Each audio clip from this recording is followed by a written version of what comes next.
अस्सलामुअलैकुम रहमतुल्लाहि ताला व बरकातुहू। मुफ्ती सलमान अजहरी साहब एक ऐसे गांव में जब नमाज पढ़ने के लिए पहुंचे तो वहां पर एक ऐसा हंगामा बर्पा हो गया जो मुफ्ती सलमान अजहरी साहब ने नहीं सोचा था। एक जंगलों के अंदर 20-25 मकान वाला एक गांव, सिर्फ जिसके अंदर 20-25 घर थे। जब उस गांव की मस्जिद में आप नमाज पढ़ने के लिए दौरान सफर पहुंचे तो वहां पर आपके साथ क्या मामला पेश आया, और वहां पर पहुंचने के बाद जो लोग सिर्फ बनियान और धोती में वहां पर जंगलों के अंदर थे और रास्तों में मिल रहे थे, उन सब ने किस तरीके का रिएक्ट किया और उन्होंने देखकर मुफ्ती सलमान अजहरी साहब के साथ कैसा सुलूक किया। आप मुफ्ती सलमान अजहरी साहब की ज़बानी खुद सुनिएगा कि जब वो आप एक ऐसे गांव में पहुंचे तो वहां पर पहुंचने के बाद आपके साथ क्या मंजर पेश आया। खुद आपने एक बयान में उस पूरी बात को वाजे किया है, बताया है कि क्या क्या मामला वहां पर पेश आया था। आप देखिए इस वीडियो को कि किस तरीके से वहां पर मंजर आपकी आंखों इस जलसे में आने के वक्त पटना से हम निकले थे, असर का वक्त हुआ, एक छोटा सा गांव, मस्जिद नजर आई तो वहां चले गए। मुश्किल से उनके यहाँ 50-60 घर हैं, छोटा सा गांव, और गाड़ी भी अंदर जा नहीं सकती, पगडंडी पर चल करके मस्जिद के लिए जाना पड़ा। खेतियों में से गुजरते हुए मस्जिद के लिए गए। मैं क्यों बता रहा हूं, मस्जिद में गए, हम तो ये सोचते थे कौन इस गैर मारूफ इलाके में पहचानता है, लेकिन हर घर से लोग वहां पर आए और मुझसे मुसाफा करते हुए नारे लगाने लगे। छोटा सा गांव था। मैंने पूछा पहचानते हो? कहा आप पहचानते नहीं, रोज सुनते हैं आपको। अब जो नारे लग रहे थे, मुझे इस बात का ये नहीं है कि मुझे लोग पहचानते हैं। छोटी सी बस्ती है, बनियान लुंगी पहने हुए लोग हैं, लेकिन वहां नारे जो लग रहे हैं मसलके आला हजरत और ताजुश शरिया। उस दिन ये एहसास हुआ कि मेरे अजीजों, वो एक छोटी सी बस्ती है, छोटी सी बस्ती, इनमें से कौन है जो आला हजरत को देखा हुआ है? कोई नहीं है, कोई नहीं उनके जमाने का। और उस बस्ती में, उस छोटे से गांव में गया कौन है आला हजरत को सिखाने के लिए, आला हजरत की मोहब्बत डालने के लिए? उलमा कहां जाते हैं? बहुत कम। उस बस्ती में तो हमने देखा कि कोई है ही नहीं, छोटा सा गांव है। ये एक मिसाल दे रहा हूं, ऐसे 1000 गांव है, हर गांव से ये आवाज आती है मसलके आला हजरत, इश्क मोहब्बत, इश्क मोहब्बत। ये आवाजें क्यों आती हैं जानते हो? यही मेरा जुमला याद रख लो, उनकी बात करो, हर दिल पे राज करो।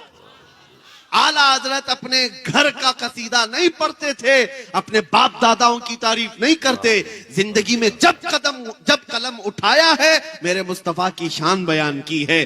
करो मदह अहले दुवल रजा, पड़े इस बला में मेरी बला।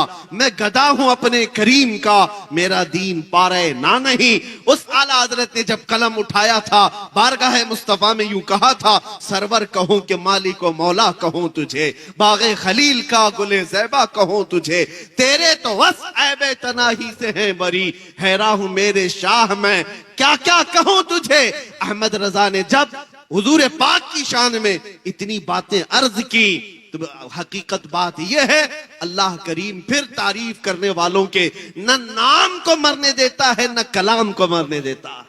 आज उनका नाम भी जिंदा है और कलाम भी जिंदा है। 100 साल हो गए, मजमू में आज भी आला हजरत को पढ़ा जाता है कि नहीं पढ़ा जाता? और मैं समझता हूं आला हजरत की नातें, जुमले अगरचे उर्दू के सख्त हैं, आसान उर्दू में पढ़ी जाने वाली नज़में एक जगह, सख्त उर्दू में पढ़ी जाने वाली आला हजरत की नातें पढ़ो, दिल झूम जाता। अवाम भी अवाम है, ये भी आला हजरत की नातों में वजद करती है। क्यों? इसलिए कि इश्क में बोली हुई बात है। अब मैं आपको बताऊं, जालिम जिस कदर भी जुल्म कर ले और किसी का कत्ल कर ले, और वो ये समझ ले कि इस तरह से खत्म कर देंगे हम इस्लाम को, ये नामुमकिन सी बात है। मैं आज से कई साल पहले कहा था, जैसे न्यूजीलैंड में एक बार मस्जिद में घुस करके एक सन की आदमी, जिसके दिलो दिमाग पर सिर्फ इस्लाम की दुश्मनी बैठाई गई थी, बंदूक से मार करके 50 लोगों का कत्ल कर दिया। और उसने ये कहा था कि मुझे ये अहद किया हुआ हूं, या मुझे ये लगता है कि मैं इस्लाम को पूरी दुनिया से खत्म कर दूंगा। गया, जेल में बैठा रहा। ऐसे ही यहां भी बहुत सारे कुत्ते बैठे हुए, गुफे में बैठ करके भौंकते हैं कि इस्लाम का विनाश कर देंगे। धर्म संसद करके अपनी लोमड़ियों के बीच में, बाकी बाहर आने की हिम्मत नहीं। इस्लाम का विनाश कर देंगे, खत्म कर देंगे, इस धरती से मिटा देंगे। हम उनको हमेशा यही कहते हैं। एक न्यूज रिपोर्टर हमारे पास इंटरव्यू लेने आए थे, वो कह रहे थे कि फलां साधु जी, फलां पंडित जी, फलां पाखंडी जी जो भी है, ये कहते हैं कि इस्लाम का विनाश कर देंगे। हम कहते हैं उनसे, जाइए वो बाबा से कह दे पहले अपने बदन की खुजली मिटा ले, वो उससे नहीं मिट सकती। इस्लाम तो बहुत अजीम बात है। समंदर का पानी ना नापा जा सकता है, ना खत्म किया जा सकता है। समंदर तो समंदर है। आसमान को तुम नीचे ला सकते हो, जमीन को ऊपर कर सकते हो, लेकिन इस इस्लाम को कभी नहीं मिटा सकते। ये अल्लाह रब्बुल इज्जत के हिफ्ज़ो अमान में है। ये दीन अल्लाह रब्बुल इज्जत के हिफ्ज़ो अमान में है। अब मैं आपसे यही कह रहा हूं, जो दीन तुम्हारा महफूज है, जो तुम्हारा कुरान महफूज है, बस बात इतनी है कि तुम पूरे मुसलमान बन जाओ, तुम हुजूर पाक सल्लल्लाहु तआला अलैहि वसल्लम के वफादार बन जाओ। हर घड़ी तुम्हारे साथ निस्बत मुस्तफा होना चाहिए, हर घड़ी तुम्हारे साथ अजमत मुस्तफा का पासो लिहाज होना चाहिए। इसलिए मेरे अजीजों, जब तक तुम्हारे अंदर ये इनकलाब नहीं आए, एक मिसाल देकर के मैं आपको बताता हूं। आज दुनिया तुम्हें शराब पीते हुए देखकर ये नहीं कहती अब्दुल्ला का बेटा शराब पी रहा है, तुमको ताश के पत्ते खेलते हुए देख करके ये नहीं कहती अहमद का बेटा ताश के पत्ते खेल रहा था। ये तो बातें हो गई। दुनिया ये कहती है मोहम्मद अरबी का गुलाम शराब पी रहा है, मोहम्मद अरबी का गुलाम ताश के पत्ते खेलता है। दुनिया यही कहती है मुसलमान चोरी कर रहे हैं, मुसलमान धोखा दे रहे हैं। इस लफ्ज का एहतराम और पास और लिहाज तुम्हें कितना जरूरी है। तुम्हारे अखलाक सबसे बुलंद होने चाहिए। तुम इस धरती पर, इस जमीन पर खैर उम्मत बनाए गए हो, सबसे बेहतरीन उम्मत बनाए गए हो।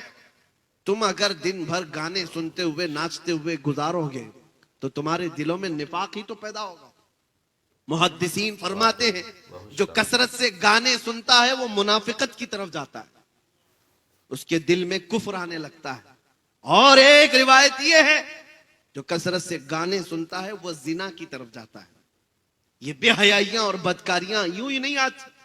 मैं आपको क्यों कह रहा हूं ये गाने वगैरह सुनना छोड़ दो, तुम्हारे दिलों के अंदर सिर्फ निफाक और डर पैदा होता रहेगा। तुमको अगर सुनना है तो अजमत इस्लाम के तराने सुनो, मेरे मुस्तफा की नाते सुनो।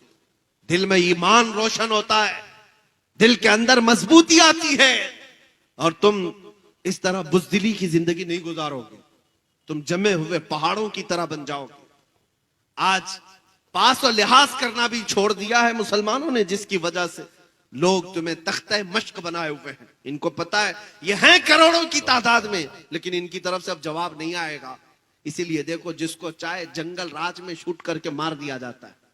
क्यों ऐसे हालात पैदा हो गए, क्यों इतनी हिम्मतें बढ़ गई? उसकी वजह यही है कि गुलाम मुस्तफा की बात तो ये थी कि इनको छेड़ना तो दूर की बात, इनके किसी बच्चे को भी कोई हाथ नहीं लगाता था। उनको पता था कि ये मोहम्मद अरबी के शेर हैं, ये निकलेंगे अपने यहां से तो लोगों का जीना हराम कर रखेंगे। दुनिया खौफ रखती थी, लेकिन तुम्हें तोड़ दिया गया है, फोड़ दिया गया है। चाहे जितने भी हालात बुरे हों, लेकिन मैं एक बात आपके सामने फिर से कह रहा हूं, तुम्हारे साथ सब कुछ हो गया हो, जुल्म हो गया हो, सब कुछ खो गया हो, सब कुछ छिन गया हो, लेकिन सीने में मोहब्बत मुस्तफा का सौदा कभी मत करना। वाकई बहुत शानदार। ये एक दौलत अपने साथ रखो। अपने बच्चों को भी इतना पिलाओ, इतना पिलाओ कि बच्चों से, औरतों से भी मैं कहूंगा, माओ से भी, कि बच्चों को दूध पिलाओ तो ये कह करके नहीं कि बेटा तू बड़ा होगा मुझे ये कमा कर देगा, वो कमा कर देगा। माएं बचपन में बच्चों को ये तरबियत दे कि बेटा मैंने तुझे अजमत मुस्तफा के लिए पाला है, और फिर देखना कि वो तुम्हारी भी कितनी अजमत का एहतराम करता है। जिसको तुमने अल्लाह उसके रसूल की मोहब्बत में पाला, वो तुम्हारी अजमत और एहतराम का भी पासो